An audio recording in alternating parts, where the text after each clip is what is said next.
오늘 주신 하나님의 말씀은 누가복음 23장 28절에서 29절 말씀입니다. 신약 138페이지입니다.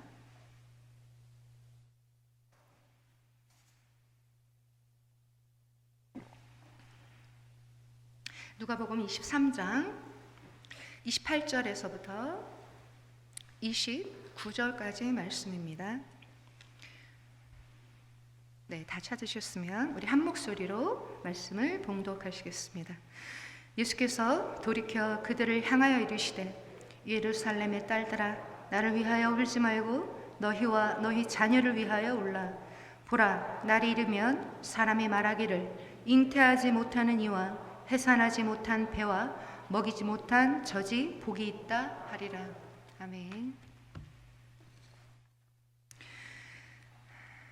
오늘 본문은 십자가의 길로 향하시는 예수님을 뒤따르면서 우는 여자들에 관한 말씀입니다.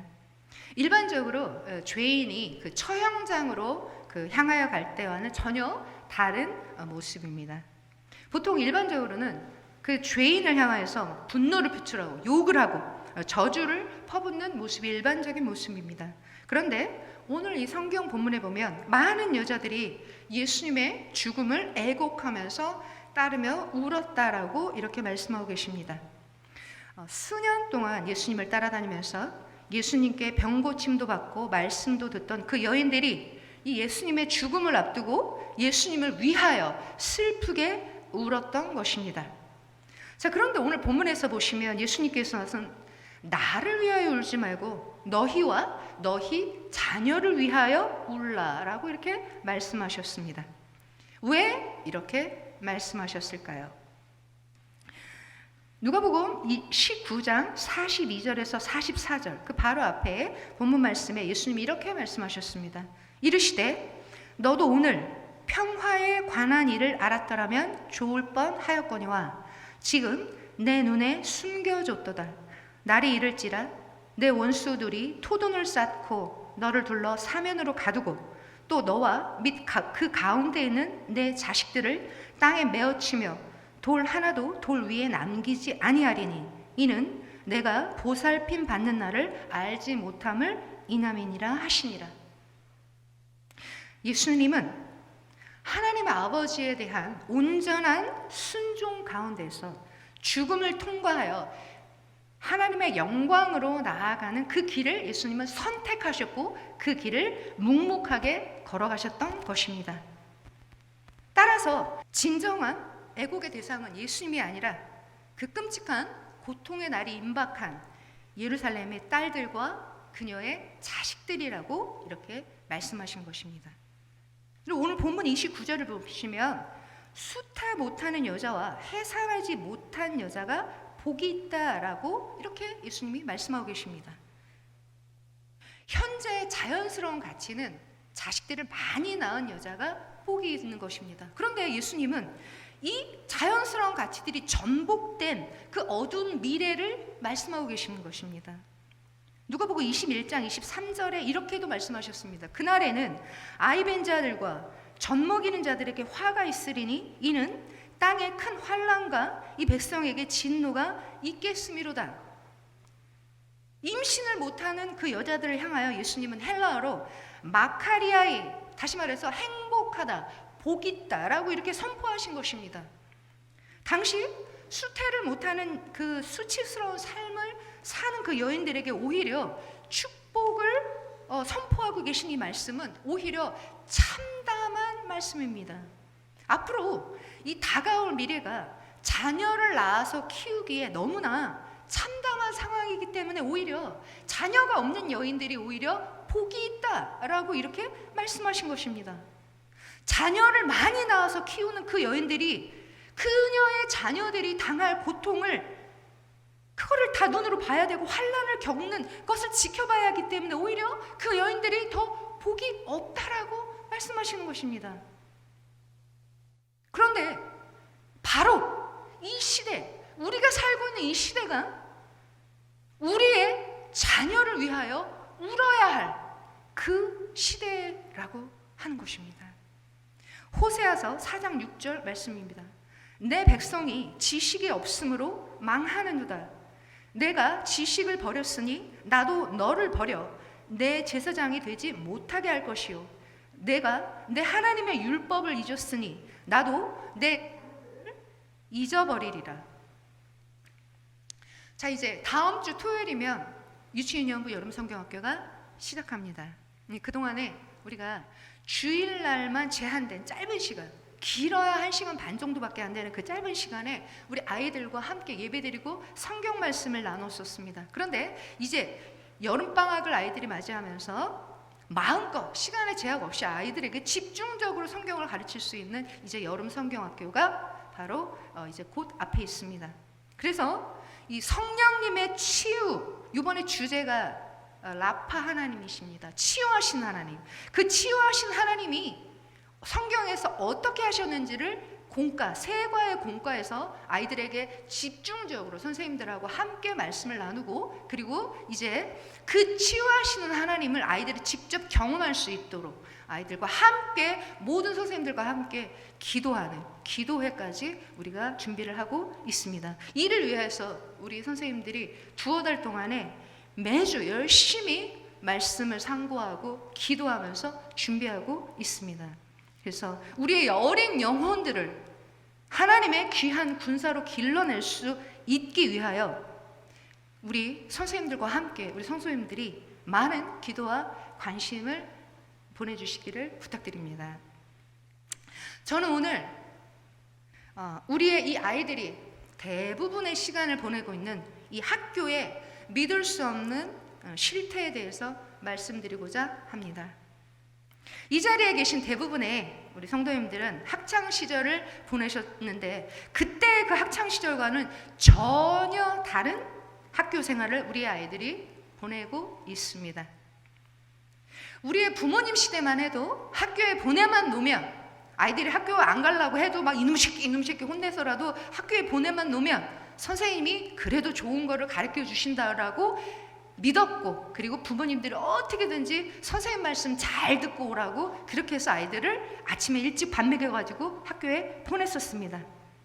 자, 그리고 만약에 학교에서 상담 오라고 전화가 오면 벌써 집에서부터 넌 선생님 말씀을 뭐를 어떻게 안 들은 거야, 그냥 집에서부터 잔뜩 혼이 난 상태로 그렇게 학교로 부모님이 그냥 깜짝 놀라 뛰어가고 선생님들한테 머리를 조아리면서 죄송하다고, 잘못 가르쳐서 죄송합니다, 이렇게 했던 게 우리 부모님들이 다니셨던 학창 시절입니다.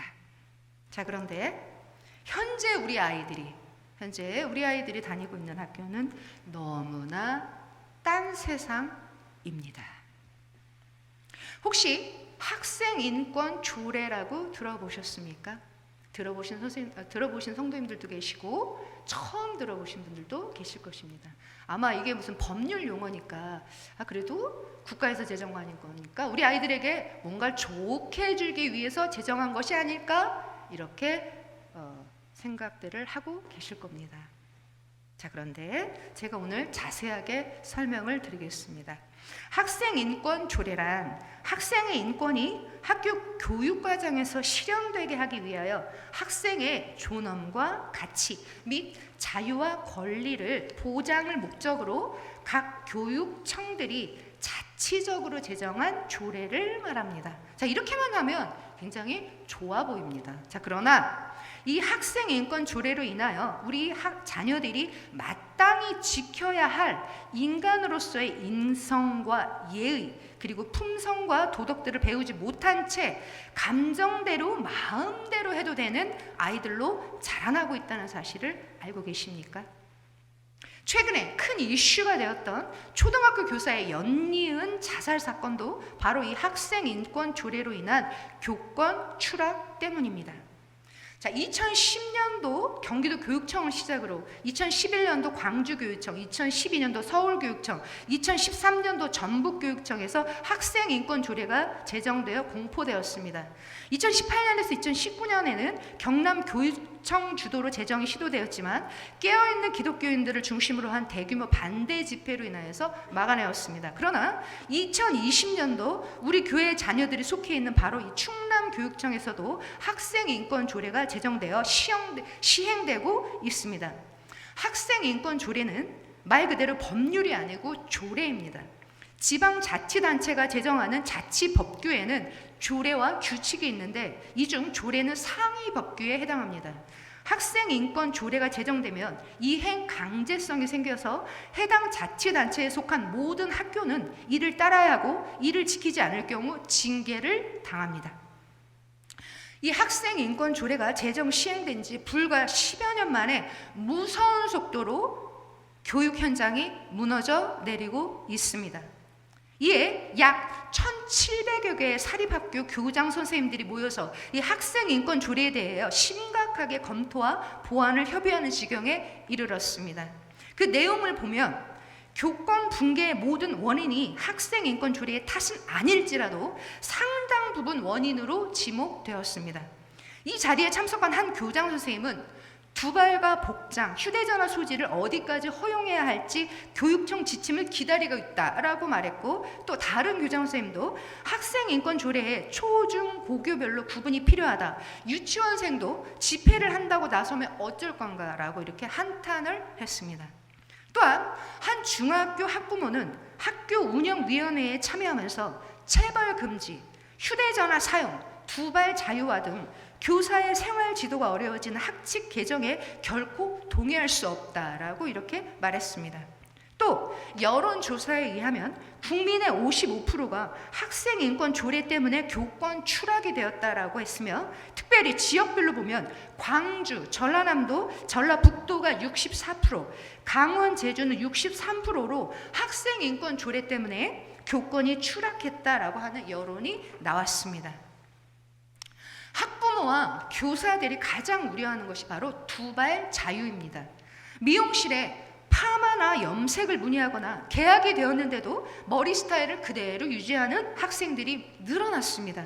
예전에는 개혁 전에는 그래도 파마나 염색을 푸는 학생들이 많았는데 이제는 학생인권 조례를 믿고서 그냥 등교한다는 것입니다.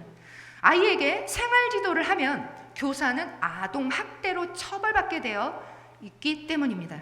또한 학생이 수업 중에 휴대전화를 사용하고 영상통화를 해도 주의를 주거나 압수할 수 없습니다.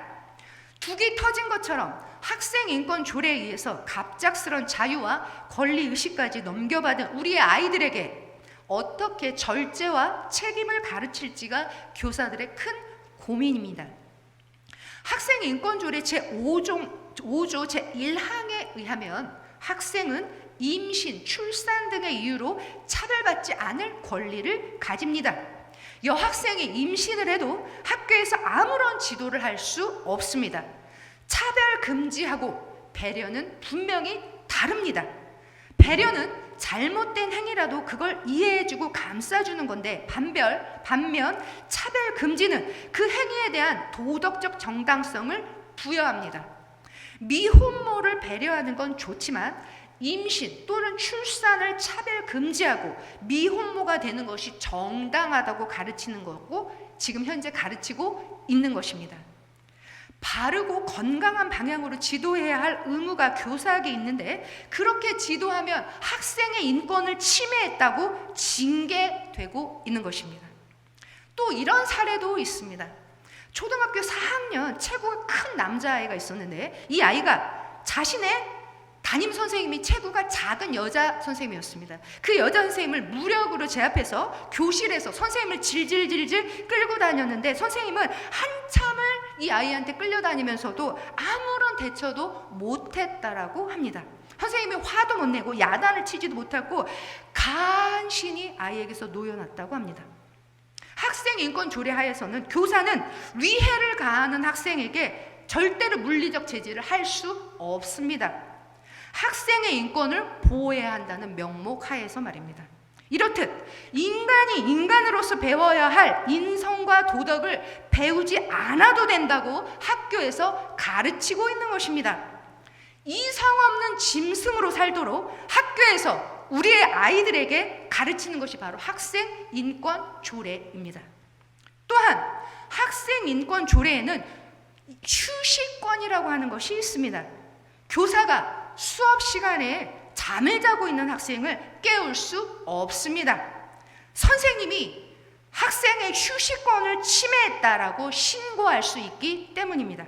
수업 시간에 학업을 배워야 할 학생이 마음껏 잘 수 있도록 하는 것이 학생인권조례의 인권 보장입니다.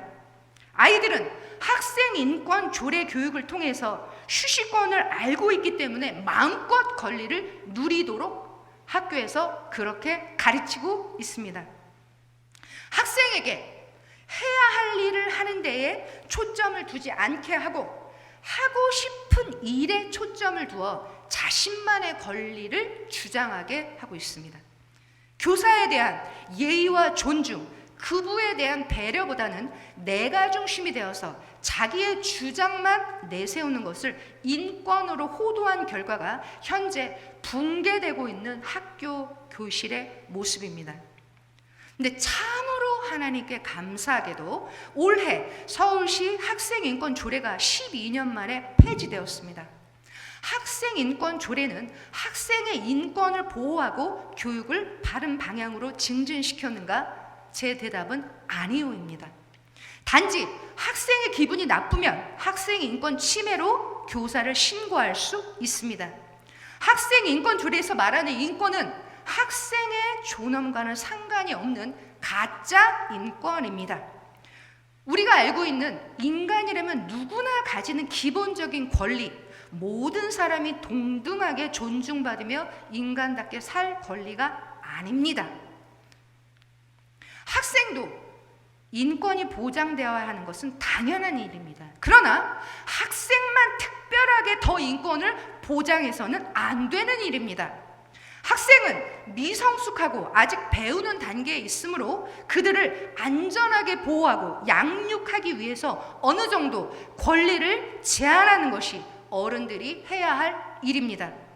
청소년들에게 술과 담배를 판매하지 못하게 하는 일도 바로 이러한 이유 때문입니다. 학생인권조례의 문제점은 학생의 인권과 권리만 강조하고 한계와 책임이 없다는 것입니다. 결과적으로 선생님들이 학생을 통제할 수가 없습니다. 결국에는 교사들은 징계를 두려워해서 학생 지도를 포기하고 결과적으로 학교를 떠나고 있습니다. 예로 2015년에 서울의 한 학교에서 선생님이 학생이 교내에서 남녀공학에서 학생들끼리 키스하는 거를 보고 키스하지 말라며 아이의 뒤통수를 때렸습니다. 그랬더니 그 선생님이 고발 조치당해서 벌금형에 처해졌고, 또한 2011년도 경기도에서는 수업 중에 보란듯이 영상통화를 하는 학생에게 선생님이 5초간 엎드려 뻗쳐를 시켰는데 그것도 고발 조치돼서 징계를 받았습니다. 이로 인하여 교권 침해의 폐해는 날이 갈수록 더해지고 있습니다.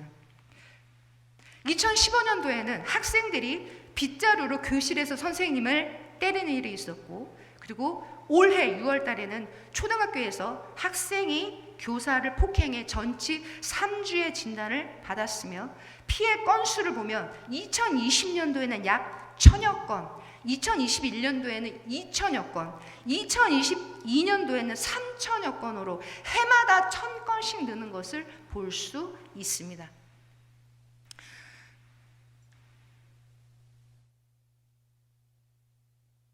학생인권조례는 또한 성정체성의 혼란을 일으킵니다.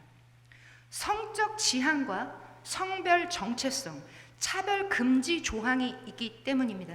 결과적으로 남녀의 구별이 없어지고 있습니다.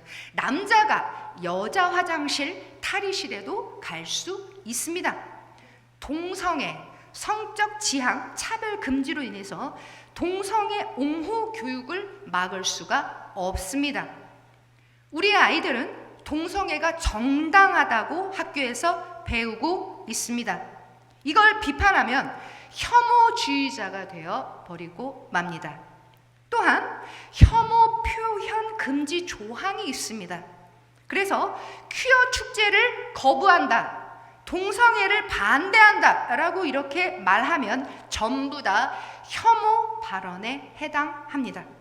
그래서 선생님이나 학생이 동성애, 동성혼을 반대하면 학생 인권 조례의 위반이 되며 심지어는 부모를 자녀가 신고할 수도 있습니다. 제가 몇 달 전 설교에서 언급한 적이 있는데 오늘 말씀과 중요한 연관이 있기 때문에 다시 한번 말씀드리겠습니다. 영국 출신의 앨리스 베일리라고 하는 역사상 최고위급의 사탄 숭배 지도자가 있었습니다. 그녀는 귀신의 영감에 매우 민감한 영매였습니다. 그녀는 성경적 기독교를 강력하게 적대했었고, 그리고 65년 전에 이미 10가지 플랜이라고 하는 책을 썼습니다. 그 책의 목적은 이 세상으로 하여금 성경적 기독교를 파괴하고 사탄적 가치 체계를 만들려는 것이었습니다. 그녀는 자신의 플랜에 기록한 모든 것은 사탄의 영계로부터 직접 받았으며 자신의 창작물이 아니라고 말했습니다. 그녀에게 내용을 받아 쓰도록 구술한 3마리의 최고급 악령이 있었다고 합니다. 그런데 이 앨리스 베일리가 기독교 가치 체계를 대신하면서 실천적으로 사용했던 이 10가지 전략은 모두가 미래 세대인 우리의 아이들을 공략하는 것이었습니다. 자, 다음은 이 10가지 전략의 요약입니다. 첫 번째, 교육 시스템으로부터 하나님과 기도를 제거하라. 교육에서 성경의 하나님을 제거하면 아이들은 인생을 살아가는데 하나님이 필요치 않다는 신념을 무의식적으로 가지게 될 것이다. 자, 두 번째 전략입니다. 아이들에 대한 부모의 권위를 축소시켜라. 부모와 자녀 사이의 의사소통을 끊어라. 부모들이 자신들이 지키는 성경적 전통을 자녀들에게 물려주지 못하게 함으로써 부모의 전통이라는 속박으로부터 아이들을 해방시켜라. 자, 그 내용입니다. 첫 번째, 아동 권리를 과잉되게 신장시켜라. 아동 인권 조례에 따르면 아동들은 부모에게 이렇게 말할 수 있습니다. 나는 엄마, 아빠에게 그런 말 듣고 싶지 않아요. 내가 말하는 대로, 내게 말하는 대로 나는 하고 싶지 않아요 라고 이렇게 말할 수 있으며, 교사에게도 내게는 권리가 있습니다. 그런 식으로 선생님 말하지 마세요 라고 이렇게 말할 수 있고, 부모나 교사는 그 아이에게 아무런 대책이 없습니다. 두 번째, 아동 체벌을 폐지하라. 실제로 오늘날 선진국 대부분의 나라에서는 아이가 아무리 잘못해도 체벌할 수 없게 법으로 금지된 실정입니다. 한국의 학생인권 조례 역시 체벌을 일체 금지하고 있습니다. 자, 세 번째, 교사들을 이 10가지 전략의 실행 요원으로 사용하라. 교사들이 아이들에게 너의 부모는 너에게 기도하고 성경 읽으라고 가르치고 강요할 권리가 없다라고 가르치게 하라. 아이가 7살만 되어도 교사는 너는 부모의 신앙을 따를 것인지 말 것인지 선택할 자유가 있다. 너의 부모는 부모의 신앙을 너에게 강제할 권리가 없다라고 가르치고 있습니다. 세 번째 전략입니다. 기독교적 가정 구조를 파괴하라. 성경적 가정 구조의 속박으로부터 사람들을 해방시켜라. 이를 위한 구체적 방법은 첫 번째, 성문란을 조장하라.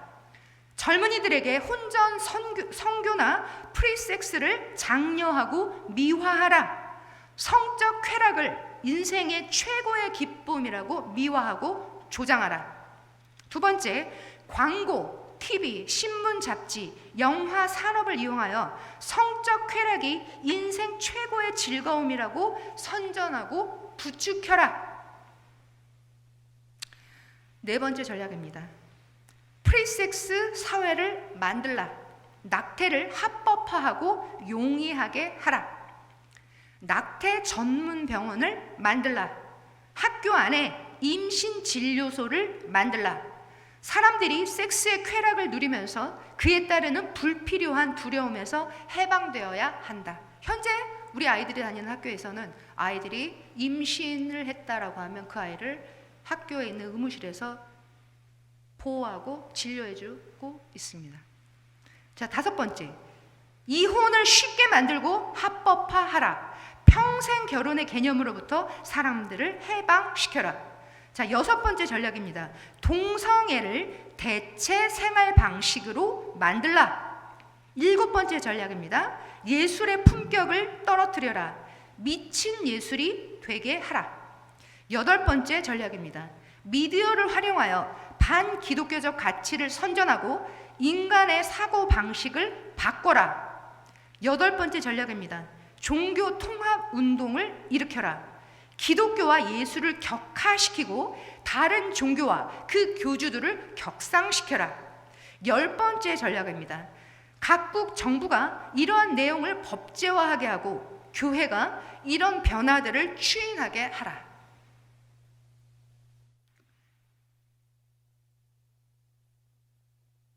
제가 지금 빠르게 읽어드린 이 10가지 조항들이 대부분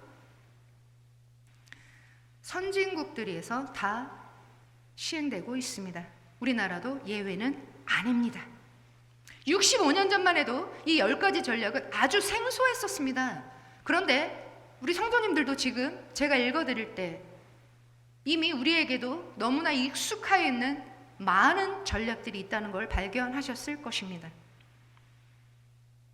이러한 대부분의 일들이 많은 대부분의 사람들이 그 실체를 명확히 인지하지 못하는 가운데 슬그머니 이루어졌습니다. 마치 찬물이 든 비커의 개구리가 천천히 올라가는 온도의 변화를 감지하지 못하여 밖으로 뛰쳐나가지 못하고 몸이 서서히 익어 마침내 죽는 것처럼 오늘날 많은 우리 아이들이 죄악과 부도덕으로 영혼이 서서히 죽어가고 있습니다. 사단은 우리의 기성세대들을 노리고 있지 않습니다. 우리의 자녀를 정조준하여 노리고 있습니다. 오늘 본문 말씀처럼 어린 자녀들이 없는 여인이 오히려 복이 있는 시대를 우리가 살아가고 있습니다. 우리 아이들을 마냥 사랑으로 순수하게 키워낼 수 없는 악한 세대입니다. 학교에서 인간의 기본적인 도리와 인성을 배우지 못하고 오히려 자유와 방종 그리고 동성애를 배우면서 우리 아이들이 커가고 있습니다. 학교 선생님들의 두 손과 두 발을 학생 인권 조례라는 밧줄로 꽁꽁 묶어놓고 아이들에게 권리를 무제한적으로 주고 있습니다. 결국 선생님들은 이러한 교육 현실의 무능력과 환멸을 느끼고 학교를 떠나가고 있습니다. 그 모든 폐해는 우리 아이들이 고스란히 다 받고 있습니다. 우리 아이들은 마땅히 받아야 할 교육을 받지 못하고 이성 없는 짐승으로 커가는 무시무시한 결과를 낳고 있는 것입니다. 바로 어제입니다. 어제 7월 6일 토요일 4시 반, 오후 4시 반에 저희 유치유년부 선생님들과 그리고 뜻 있는 많은 전국에 기도하시는 분들이 대전역 동광장에 모여서 하나님 앞에 하나님의 도우심을 바라는 집회를 가졌습니다. 우리 아시는 분들도 많이 계셨겠지만 제가 지난번 말씀 때 보여드렸던 거를 아마 기억하시는 분들이 많이 계실 것입니다. 지난 6월 달에 6월 5일이었죠? 6월 4일이었나요? 6월 5일 날 서울에서 서울 퀴어 축제가 열렸습니다. 대한문 그 앞에서 서울에 그 벌건 백주 대낮에 토요일 날 오전 10시부터 저녁 8시까지 전국 각지에서 동성애자, 호모, 레즈비언, 성변태자, 온갖 성소수자들이 자기네들이 행진에다가 축제라고 하는 이름을 붙여서 그 벌건 백주 대낮에 자기네들의 축제라고 하는 것을 했습니다. 그때 제가 슬라이드로 보여드렸던 거 기억나시죠? 네. 입에 다시 올리고도 싶지 않을 더럽고 음란한 짓거리들을 우리의 이 서울에서 했습니다. 그래서 그것을 저지하기 위해서 많은 깨어있는 성도들이 함께 기도했고, 그리고 그 물결 속에서 함께 했던 것이 거룩한 방파제라고 말씀드린 적이 있습니다. 자, 그런데 우리가 살고 있는 이 대전에는 그래도 그 더러운 것들이 오지 않았었습니다. 그런데 우리의 기도가 모자라 했었을까요? 역사상 처음으로 대전에서 어제 대전 퀴어 축제가 있었습니다. 어디에서 있었을까요? 대전역 동광장에서 있었습니다. 여러분들 모르셨죠? 전국에서 몰려왔었습니다. 기가 찬 모습들로 하고서 우리의 아이들이 살고 있는 이 땅에서 그 더럽고 음란한 짓거리를 우리 은흥정이 앞에, 대전역 앞에서부터 해가지고 행진을 하면서 서대전 내거리 앞까지 행진을 하고 나갔었습니다. 그래서 그 악한 집회를 막기 위해서 하나님이 그 마음의 심령 가운데 불타는 마음을 가진 많은 성도들이 제주도에서 비행기 타고 올라오고, 서울에서 전국 각지에서 차를 타고, 기차를 타고 대전역으로 기도를 위하여서 몰려왔었습니다. 그래서 그들이 함께 4시 반부터 퀴어 축제 반대 집회를 했었습니다. 우리 함께 기도하시는 우리 유치부 유년부 선생님들도 그 자리에 함께 참석을 하셨고, 또한 참석하지 못하는 분들은 각자 자기가 있는 처소에서 그 시간에 함께 기도에 동참하셨습니다. 어제 그래도 많이 안 더워서 너무 감사했었습니다. 그 땡볕에 저도 걱정이 많이 됐었습니다. 저도 튼튼한 체력이 못 돼서 저희 아들과 함께 가기는 했지만, 하나님이 오늘 일기를 책임져 주셔야 할 텐데 너무나 감사하게도 어제 구름이 많이 꼈었고, 그래도 시원하게 하나님이 바람을 주셔서 그 더운데 앉아서도 우리가 하나님의 뜻대로 그 가운데서 함께 기도하고 집회를 하고, 그리고 그 더러운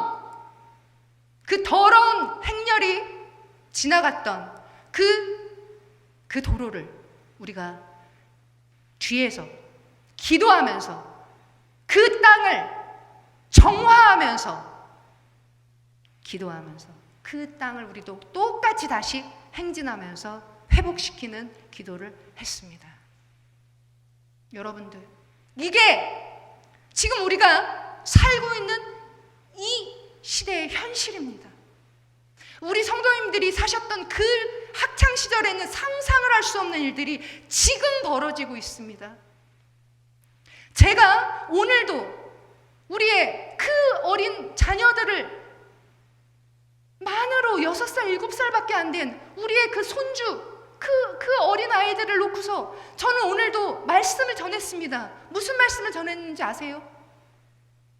학교에서 그 아이들이 배우고 있는 동성애, 남자가 남자를 사랑해도 되고 남자가 여자 옷을 입고 여장을 해도 된다라고 하는 그 세상의 가치가 잘못된 것이며, 하나님은 반드시 죄라고 하셨다는 것에 대해서 말씀을 전할 수밖에 없습니다.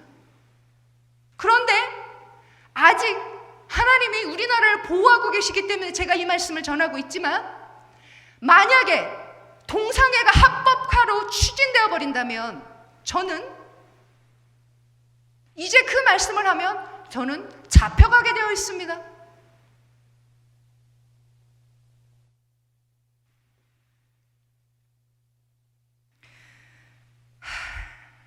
오늘 우리 성도들은 우리의 자녀를 위하여 울 때입니다. 우리의 자녀들이 하나님의 법도와 말씀으로 살아갈 수 있도록 눈물로 기도해야 할 때입니다. 하나님께서 이 땅 위에 하나님의 나라와 하나님의 의를 이루시도록 눈물로 기도를 해야 할 때입니다. 신명기 32장 46절 말씀입니다. 그들에게 이르되 내가 오늘 너희에게 증언한 모든 말을 너희의 마음에 두고 너희의 자녀에게 명령하여 이 율법의 모든 말씀을 지켜 행하게 하라. 신명기 6장 4절에서 9절 말씀입니다. 이스라엘아 들으라. 우리 하나님 여호와는 오직 유일한 여호와시니라. 너는 마음을 다하고 뜻을 다하고 힘을 다하여 내 하나님 여호와를 사랑하라. 오늘 내가 내게 명하는 이 말씀을 너는 마음에 새기고 내 자녀에게 부지런히 가르치며 집에 앉았을 때에든지 길을 갈 때에든지 누워있을 때에든지 일어날 때에든지 이 말씀을 강론할 것이며 너는 또 그것을 내 손목에 메어 기호를 삼으며 내 미간에 붙여 표로 삼고 또 내 집 문설주와 밭간문에 기록할지니라. 하나님은 우리의 자녀에게 끊임없이 하나님의 계명과 율례와 법도를 가르치라고 말씀하십니다. 집에 앉았을 때에든지 길을 갈 때에든지 누워있을 때에든지 일어날 때에든지 하나님의 말씀을 가르치라고 말씀하십니다. 또한 그 말씀을 자녀의 손목과 미간에 붙이고 드나드는 집 문설주에까지 기록하며 하나님의 말씀을 늘 보고 외우도록 말씀하셨습니다. 한시도 아이의 마음에서 하나님의 말씀이 떠나지 않게 하도록 말씀하신 것입니다. 주야로 하나님의 말씀을 묵상하도록 말씀하셨습니다. 왜? 하나님의 말씀을 모르면 하나님의 말씀을 지킬 수 없기 때문입니다. 저는 어제 참 뿌듯하고 너무 행복했습니다. 뭐가 뿌듯하고 행복했냐면 그 함께 기도하는 그 기도의 무리수 가운데 우리의 젊은이들이 많이 있었습니다. 우리의 젊은 청년들, 우리 이렇게 예쁘고 이런 귀한 청년들이 기수단으로 그 거룩한 방파제 그 깃대를 들고 기도하면서 앞에서 함께 행진을 했으며 또한 안내를 하고 그리고 또 그 가운데에는 유모차를 끌고 나온 애기 엄마들, 아이를 목마 태우고 있는 아빠들, 그리고 많은 가족들이 함께 모여서 하나님 앞에 우리의 아이들이 살아갈 수 있는 이 땅을 하나님이 거룩한 땅으로 지켜주시기를 위하여 함께 기도하는 모습에서 저는 우리나라의 희망을 보았습니다. 너무 감사하게는 또 우리 성도님들 어렸을 때부터 우리 예쁘게 봐주셨던 우리 시우 그 자리에 함께하면서 이 아이들이 하나님 앞에 어떻게 살아야 할지를 아이들이 직접 체험할 수 있도록 그런 시간을 주셨습니다. 우리 시아와 시우가 살아가야 할 이 땅 가운데에서 이 아이들이 동성애가 얼마나 악한 것이며 하나님이 그 악한 것을 절대로 가까이 하지 않아야 한다는 것을 아이들이 눈으로 직접 보게 하는 그 귀한 교육을 엄마와 함께 한 것입니다. 저도 너무 감사했었습니다.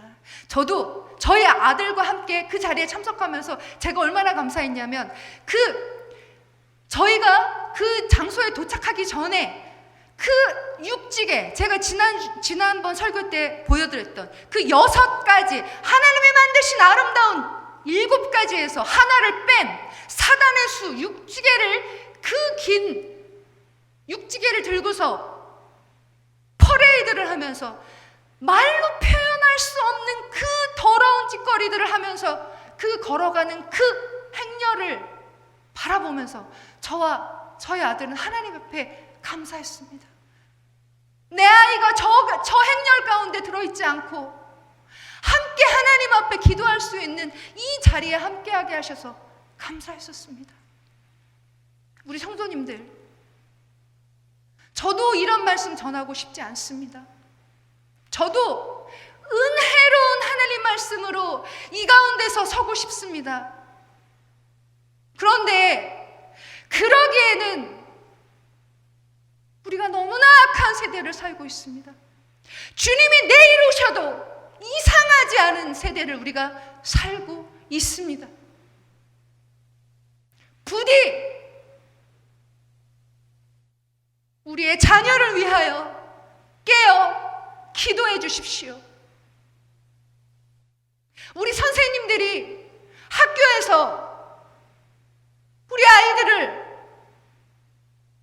정말 인간다운 인간으로 가르칠 수 있도록, 그런 교육 환경이 될 수 있도록 함께 기도해 주십시오. 그리고 우리 교회가 세상 어디에서도 알려주지 않는, 세상 어디에서도 가르치지 않는 하나님의 말씀을 목숨을 걸고 가르칠 수 있는 우리 교사가 될 수 있도록 기도해 주십시오.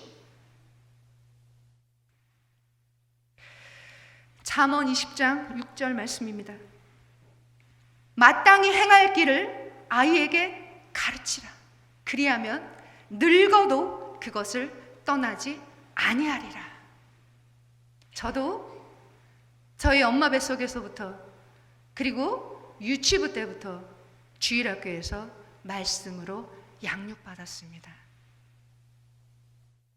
하나님의 말씀이 신비에 새겨져야지만 살 수 있습니다. 이제 말씀을 맺겠습니다. 하나님의 말씀이 없으면 반드시 망합니다. 하나님의 말씀을 두려워하는 자녀로 키워야 합니다. 우리의 자녀들이 이 세대를 본받지 않고 오직 마음을 새롭게 함으로 변화를 받아 하나님의 선하시고 기뻐하시고 온전하신 뜻이 무엇인지 분별하도록 키워야 합니다. 이 시대를 이끌어가는 모세와 같이, 노아와 같은 그 한 사람을 키워내는 것이 저와 우리 교사들의 소망이며 비전입니다. 믿음은 들음에서 나며 들음은 그리스도의 말씀에서 난다고 하셨습니다. 어떠한 상황에서도 이 땅에서는 하나님의 말씀이 선포되어져야 합니다. 그리고 우리 교회에서는 하나님의 말씀을 목에 칼이 들어와도 변개치 않고 바른 말씀을 전할 수 있어야 합니다. 이 일을 위하여 우리 성도님들 함께 기도로 동참해 주십시오. 그리하여서 하나님이 찾으시는 그 한 사람이 우리 교회 학교를 통하여 배출되는 귀한 역사가 일어나도록 우리의 자녀를 위하여 울며 기도하는 저와 우리 성도님들이 다 되시기를 간절히 축원합니다.